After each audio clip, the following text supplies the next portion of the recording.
everyone, welcome back to my channel. I am Dr. Anchal Chandak and in this video I am going to talk about a very important new critic, Kenneth Brooks. Kenneth Brooks was a disciple of J.C. Ransom. Kenneth Brooks has collaborated in several works with Robert Penn Warren. Robert Penn Warren and Kenneth Brooks are the co-founders of a journal, the Southern Review.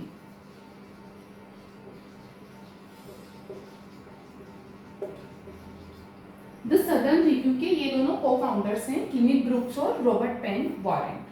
The first work written by Kenneth Brooks is Understanding Poetry, published in 1938. The second work is Modern Poetry and Tradition, published in 1939.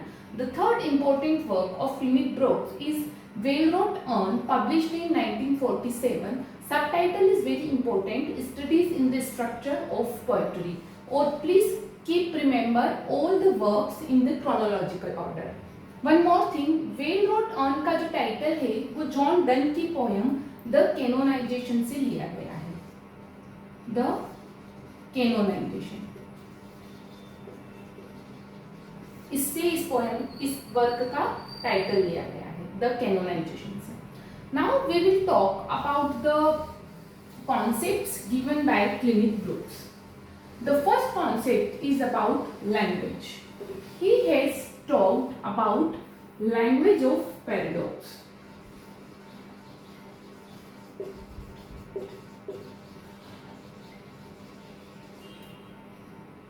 Language of paradox is discussed in his book Railroad Urn.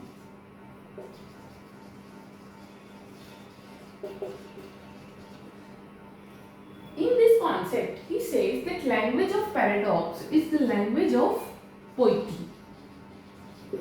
Language of poetry, ये क्या है? Language of poetry है. Paradox is a poetic device and Kenneth Brooks कहते हैं कि अगर आपको किसी भी पोयम में poetic effect डालना है, if you want to put the poetic effect in any poem, so you should use paradox. आपको क्या करना चाहिए? पैराडॉक्स का यूज करना चाहिए, क्योंकि ये कहते हैं कि पैराडॉक्स जो है वो पोएटिक इफेक्ट डालने के लिए सबसे एप्रोप्रिएट डिवाइस है.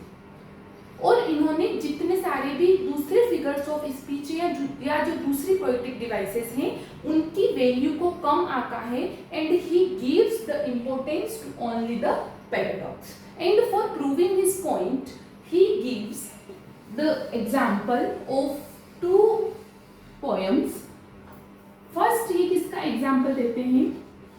जॉन डन की लिखी गई द कैनोनाइजेशन का. He talks about the canonization. Secondly, he talks about William Wordsworth's most famous poem.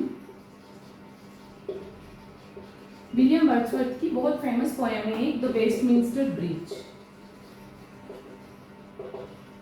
इन दोनों पोयम की ये बात करते हैं और इन दोनों पोयम का एग्जाम्पल देते हुए कहते हैं कि इन दोनों पोयम में इन दोनों पोएट्स ने पैराडॉक्स का बहुत ही अच्छा यूज किया है. That's why these poems are the great example of the paradox. और इन दोनों पोएम में हमको पोएटिक इफेक्ट भी बहुत अच्छा देखने को मिलता है. ये दोनों पोएम्स इसीलिए ज़्यादा वैल्यूएबल है क्योंकि इन दोनों पोएट्स ने यहाँ पर पैराडॉक्स का बहुत अच्छा यूज किया है.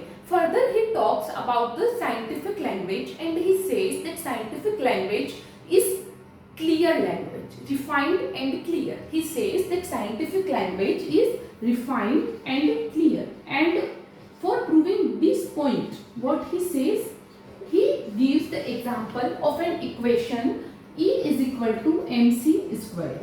वो कहते हैं कि अगर साइंस में हमने देखा है कि E is equal to mc square, इसका मतलब हमेशा E is equal to mc square ही होगा.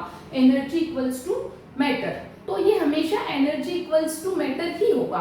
लेकिन पोइट्री में अगर आपने E is equal to mc square लिखा है और ये किसी पोएट ने ये यूज किया है तो हो सकता है इसका मीनिंग उस पोएट ने कुछ और भी दिया. तो साइंस की जो लैंग्वेज है वो रिफाइंड है, वो क्लियर है. वहाँ जो लिखा है वही मीनिंग हमको उसका लिटरल मीनिंग भी वही देखने को मिलेगा, लेकिन पोइट्री में हमको उसका इम्प्लाइड मीनिंग भी मिल सकता है। लैंग्वेज ऑफ पैराडॉक्स में जो होता है वो उसका इम्प्लाइड मीनिंग भी हमको मिल सकता है, लेकिन साइंस में क्या होता है, हमको वही मीनिंग देखने को मिलता है जो लिखा है, a clear cut statement, that is the scientific language.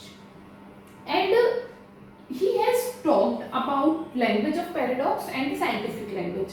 I.A. Richards ने भी इन्हीं लैंग्वेजेस की बात करी है और I.A. रिचर्ड्स ने भी यही सेम बात बोली है अपने साइंटिफिक लैंग्वेज में और इमोटिव लैंग्वेज वाले कॉन्सेप्ट में। So this is the language of paradox. In our next video, we will talk about heresy of paraphrase. So till then, enjoy the life with literature. Thank you.